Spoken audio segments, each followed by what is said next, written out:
Salut la compagnie, je vous retrouve aujourd'hui pour vous faire une vidéo qui aurait dû sortir il y a une éternité, on va pas se mentir. Je l'ai tournée il y a genre un mois et demi, et je me suis rendu compte après coup que mon micro, j'avais dû oublier de l'allumer et que du coup je n'avais aucun son. Genre zéro son. Et comme je ne vais pas vous physiquement présenter des livres, que je vais les ajouter seulement au montage, autant vous dire que c'était impossible de faire avec zéro son. Donc je retourne cette vidéo. Ça fait 3 plombs que théoriquement parlant je vous en ai parlé dans une autre vidéo en mode ouais ça sort dans un mois, ça sort dans 2 semaines, et que vous l'avez pas vu et vous ne l'avez pas eu. Donc j'espère que vous l'aurez pas trop tardivement et que cette fois-ci il n'y aura pas de problème à l'enregistrement.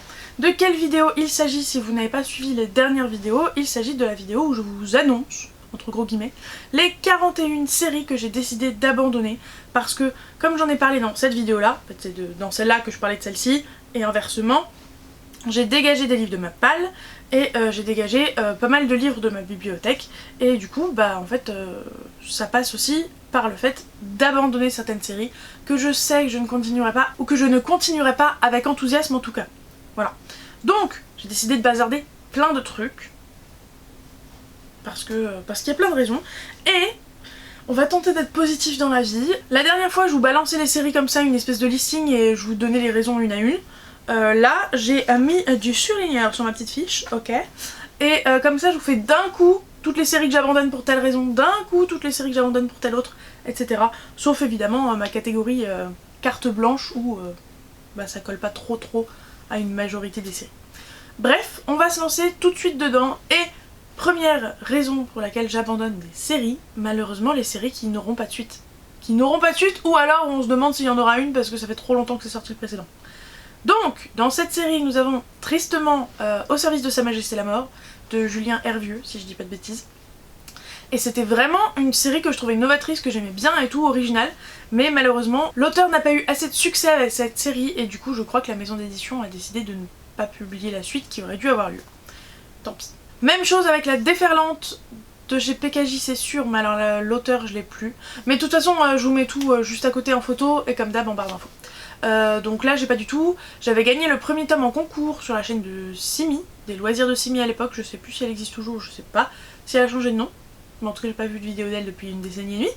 Et là pour le coup j'avais acheté le tome 2, ça m'avait raisonnablement plu même si c'était pas fou. Et je me rappelle que déjà entre le 1 et le 2 il avait fallu attendre 3 plombes.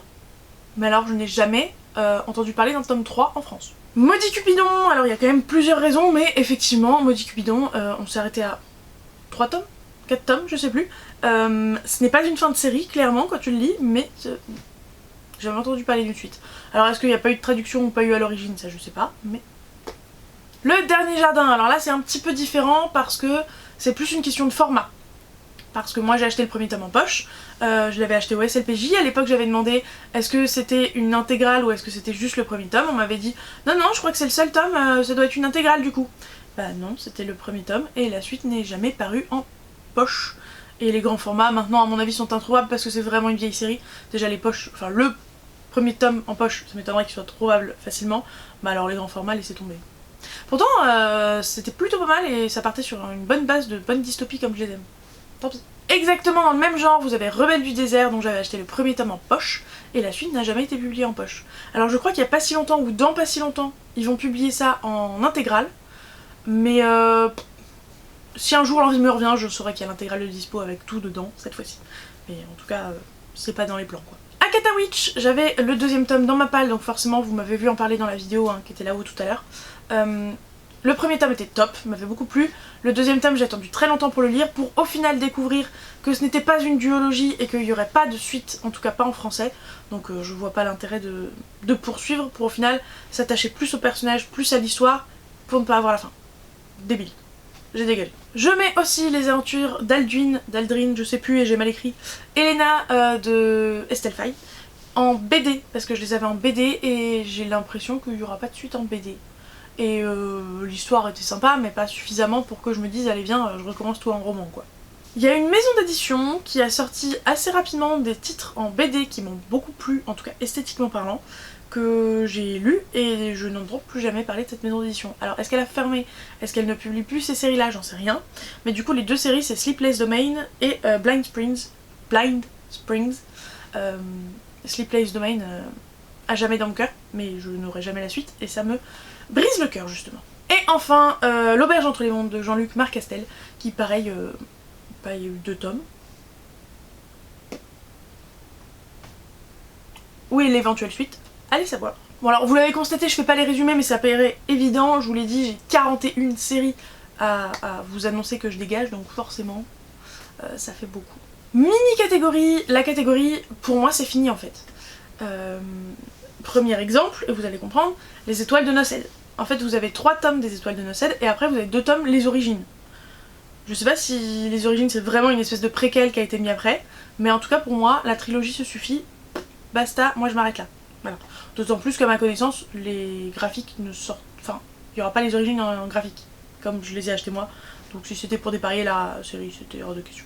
Ah comme aujourd'hui, je l'avais noté pour la forme dans série, dans mon carnet de série, sauf que y a la raison que je viens de vous évoquer, pour moi le premier tome se suffit à lui-même, et raison numéro 2, qui sera la prochaine catégorie, vous allez voir, c'est la catégorie c'était bien, ouais, mais je l'ai lu il y a trop longtemps pour que pour que j'ai envie d'y revenir, pour que j'ai envie de perdre le temps, de me remettre dans l'univers, de me resituer les personnages. C'est trop vieux, tant pis, c'est pas grave. La quête des Willan. Alors oui, ça va briser les cœurs, je sais, je suis désolée, mais en fait ça a été un pilier de la fantasy française, sauf que le problème c'est que moi je l'ai lu après avoir lu plein de trucs de fantasy française, et étrangère d'ailleurs, et du coup en fait moi ça me paraît un peu bateau presque, et certes c'est une trilogie mais on peut très bien s'arrêter au tome 2, enfin je sais pas, moi j'avais trouvé que la fin au tome 2 se suffisait en elle-même, donc je me suis arrêtée là. Et enfin dans cette petite catégorie, le dernier c'est Malenfer de Cassandra O'Donnell, parce que tout simplement c'est une trilogie, puis d'autres séries, et que c'est trop jeunesse pour que je prenne le temps, je perde le temps de vouloir poursuivre. Voilà, tout simplement. Donc je vous l'ai dit, on passe à cette catégorie de... Je les ai lus, les premiers tomes il y a un moment, et j'ai la flemme de me remettre dans l'univers, même si je sais qu'il y a des résumés spoilants qui sont plutôt pas mal, mais c'est derrière moi, vous voyez ce que je veux dire? Genre... J'avais pas fini mais j'ai quand même tout oublié, je vois pas l'intérêt de m'y remettre, c'est dans mon passé. En premier lieu, nous avons les carnets de cerises, et là vous avez le droit de blâmer Laurine, même si, bon, on la blâme à moitié.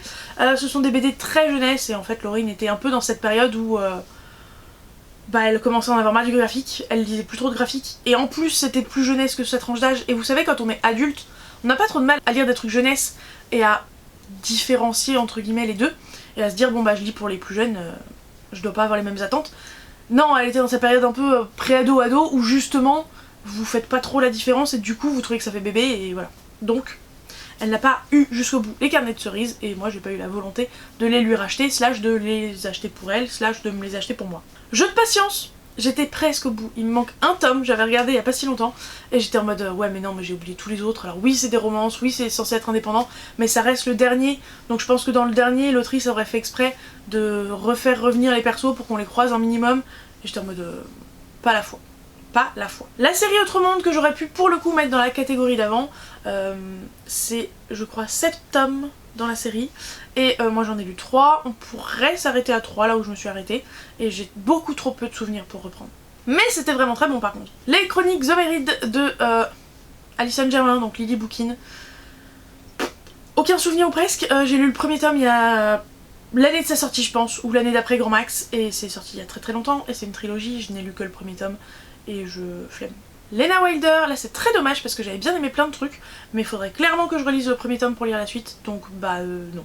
L'objectif là c'est de vider la palle, c'est de vider la wishlist du coup, avec les suites de ces séries, donc c'est pas de relire des bouquins pour pouvoir lire la suite, enfin c'est vraiment pas le plan, à moins que ce soit des séries que j'ai giga kiffé, mais dans ces cas là c'est bizarre qu'une série que j'ai giga kiffé, j'ai pas pris la peine de lire la suite plus tôt. N'importe quoi du Grishaverse.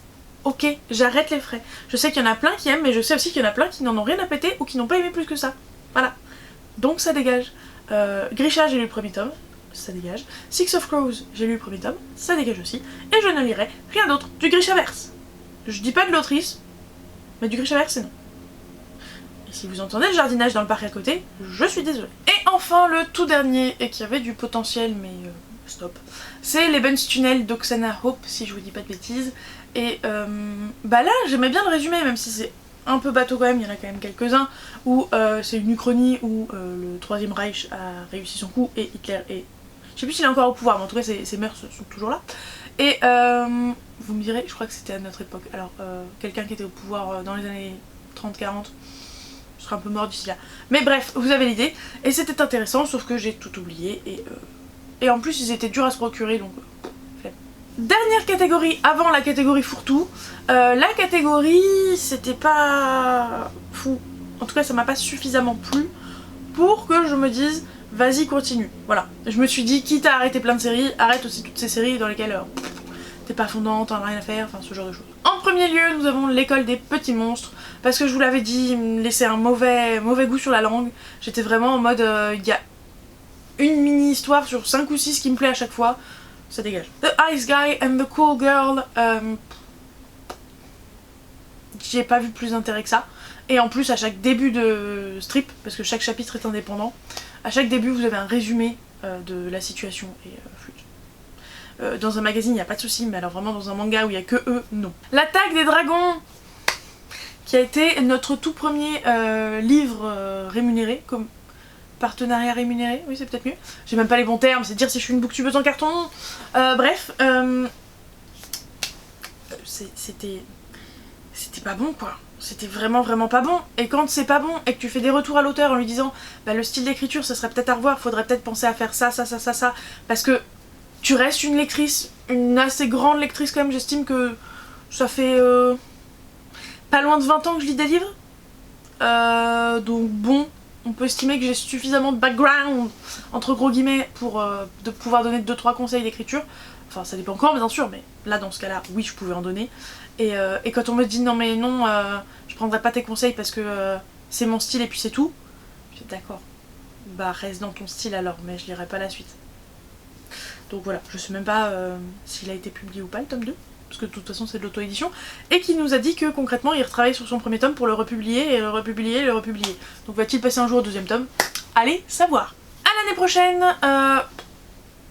je les lisais en fait sur Nextory, sauf que je n'ai plus Nextory, donc bah flemme. Hybride, un peu le même problème, j'ai eu le premier tome en service presse, c'était sympa sans plus, et encore, ça m'avait pas embarqué, du coup bah tant pis, je lirai pas la suite.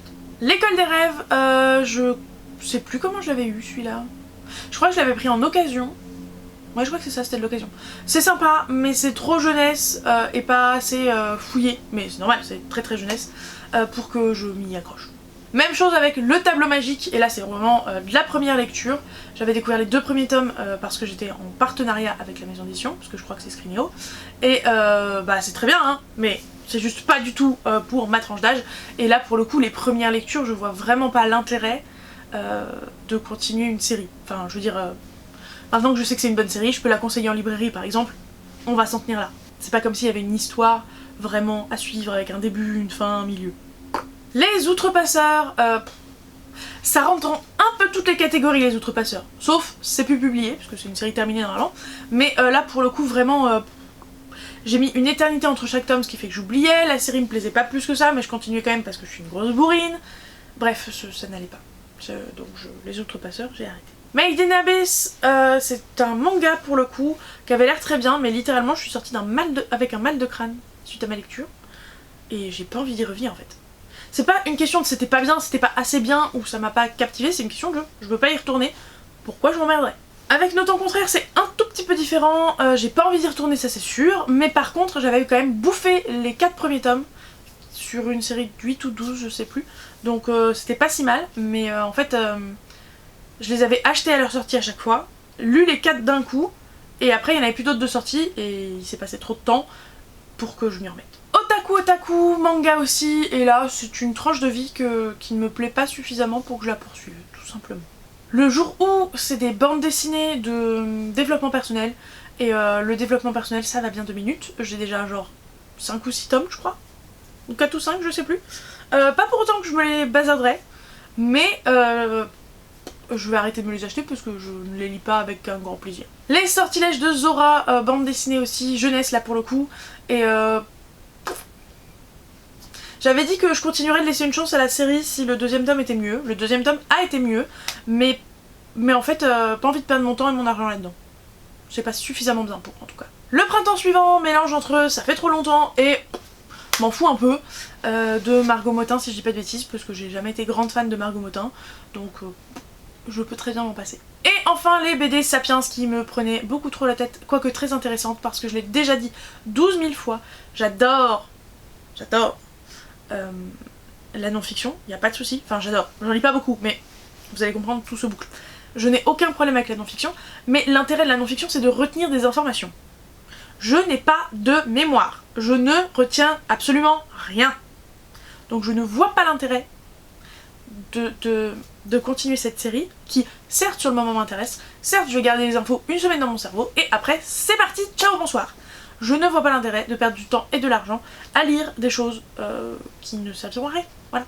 Parce que les romans, là, bon vous en voyez peu, vous voyez que Harry Potter et je les connais par cœur, mais les romans et les mangas, bah je les garde peut-être pas en tête, mais je garde un bon souvenir, je garde une émotion. Je sais pas vous, en fait, je sais qu'il y a plein de gens qui sont en mode mais ça sert à quoi de lire autant si tu retiens pas ce que tu lis, voire de lire tout court si tu retiens pas ce que tu lis. Bah en termes de fiction, l'important c'est de retenir quel sentiment, quelle émotion, quelle impression la série t'a laissé, ou le livre t'a laissé. Moi, maintenant que de toute façon j'ai pas assez de place, tous les livres qui m'ont laissé un sentiment mitigé, ou pas bon, ou je m'en fous complètement, je les dégage en fait. Là quand je regarde ma bibliothèque, je suis en mode oh ça c'était trop chouette, oh ça c'était original, oh ça j'ai bien aimé, enfin vous voyez ce que je veux dire. Donc des trucs de non-fiction que je ne me rappelle pas, qui me... enfin ça me sert à rien. Et enfin bienvenue dans les quelques titres de la catégorie fourre-tout. Déjà en premier lieu on a Barakamon, je crois que c'est ça le nom de la série. Ah mais je l'ai plus, j'ai déjà vendu. Barakamon. Non, Barakamon, c'est ça. Je mélange les deux au niveau du nom, désolé, il y a une syllabe de plus, ça me perturbe. Ces livres-là, ces mangas-là étaient très bien, c'était des tranches de vie, j'avais aucun souci avec. Sauf qu'ils ont décidé de ne plus réimprimer, de ne plus publier la série. Et du coup, il y a des tomes beaucoup trop difficiles à trouver, genre 50 balles le tome. Et c'est pas une série à laquelle j'étais accro, qui était exceptionnelle. Donc je me suis dit, arrête les frais là, on stoppe la série, c'est pas grave. Eden Island, c'est une duologie dont j'ai lu le premier tome pour le PLIB de je sais plus quelle année, on va pas se mentir. Et bah en fait, c'était une très bonne lecture, là n'est pas la question, mais si j'avais pas été forcée de lire le premier tome, forcée entre guillemets hein, bien sûr, j'aurais pas lu la série. Et oui il y avait un cliffhanger à la fin, mais bon, c'était pas une série extraordinaire donc pas très grave. Librairie Jumpers! Ai-je vraiment besoin de dire pourquoi j'arrête cette série? D'ailleurs, désolée Solène, je ne te l'ai pas annoncé proprement que j'arrêtais cette série. Mais bon, ça fait une éternité qu'on parle toutes les deux de lire la suite et qu'on ne l'a toujours pas fait. Donc malheureusement, cœur sur toi, mais si tu le fais, ça sera sans moi. Voilà. Parce que Laurine m'a trop traumatisée avec ce tome 2. Plus, ça fait trop longtemps que j'ai lu le tome 1. Donc bye bye Librairie Jumpers. C'est sans regret pour moi. Et enfin, et là c'est vraiment le cas exceptionnel, Fleur d'Oko. Fleur d'Oko de Laetitia Danae que j'ai beaucoup aimé, sauf que c'était censé être une série en 5 tomes si je dis pas de bêtises, il y a eu un problème, une magouille avec la maison d'édition, elle a décidé de partir de la maison d'édition pour cette série là et de la publier dans une autre, sauf que l'autre maison d'édition lui a dit 5 tomes, ah non, ton affaire c'est beaucoup trop long, là 5 tomes ça va pas le faire, tu nous le fais en 2. Du coup la pauvre a dû complètement remanier son histoire pour que ça rentre en 2 tomes seulement et a donc ressorti le premier tome. Sauf que, flemme, j'ai pas envie de reprendre la série du début pour que le tome soit... Enfin, pour avoir un premier tome différent, mais en même temps similaire parce qu'il va poser, j'imagine, les mêmes bases, les mêmes événements, juste... Bah en gros, les 2 tiers du bouquin, je les aurais pas lus, et le premier tiers, j'aurais déjà lu, mais dans une autre forme. Donc j'avais pas envie de reprendre ça comme ça. Donc c'est avec tristesse que je dis au revoir à Fleur d'Oko. Mais je clôturerai cette vidéo en rappelant que de toute façon, de toute notre vie, même si on passait notre temps à faire ça, nous n'aurions pas le temps de lire tous les livres qui nous intéressent. Donc, dès qu'il y a un tout petit argument pour dire ah bah pas celui-là, eh ben, pas celui-là, c'est pas grave. Jamais de ma vie je pourrais lire tout ce qui me fait envie, donc je vois pas l'intérêt de me mettre la rate au courbouillon de ah là là, je voudrais bien lire celui-là, je voudrais lire celui-là et lire celui-là. Tant pis, c'est que ça devait pas se faire. Je sais pas si vous croyez au hasard, aux coïncidences, ce genre de choses. Moi, pas trop, mais dans le milieu des livres, dans ce cas-ci, j'aime y croire, j'aime me dire bon bah tant pis, ça devait pas se faire entre ce livre et moi, et puis c'est pas grave, voilà. Au pire, je loupe un truc. Mais si un truc me fait vraiment si envie que ça, toute la liste des livres où je vous ai dit ah bah ça fait trop longtemps, si ça m'avait fait si envie, je me serais dépêché un peu plus de me procurer la suite. Si je les ai un peu abandonnés, c'est qu'ils me faisaient pas si envie que ça, quoi. Et je me suis enfin raisonnée sur le sujet, là maintenant, quand j'abandonne toutes ces séries. Sur ce, j'en ai fini avec cette vidéo des sagas. Je vous aurai bientôt, normalement, mais je m'avance pas trop, hein, parce que sinon ça va faire comme la dernière fois, la vidéo où justement je vous dis où j'en suis de mes séries, lesquelles sont en cours, lesquelles sont terminées, etc. etc. Le seul truc, c'est que ça me prend beaucoup de temps normalement de filmer cette vidéo et surtout de la préparer. Or, là ce matin, je vais tourner plein de vidéos, mais je n'ai pas beaucoup de temps pour tourner plein de vidéos. Donc on verra ce que ça donne par la suite. Mais pas sûr que vous l'ayez tout de suite, mais normalement ça devrait tomber courant juillet ou août, j'espère. Voilà. Sur ce, écoutez les gens, je sais pas quoi vous dire comme emoji. Je sais pas quoi vous dire. Je propose que vous mettiez l'emoji du... Je sais plus si c'est un panneau attention ou un sens interdit ou un truc du style. Pour dire en gros stop au surplus de séries dans nos opales, / nos wishlist, vous avez compris ce que je veux dire. Sur ce, je vous souhaite d'excellentes lectures, hein, une ou plusieurs, hein, à votre guise les gens. N'oubliez pas de mettre un petit pouce en l'air et un commentaire, et moi je vous dis à la prochaine.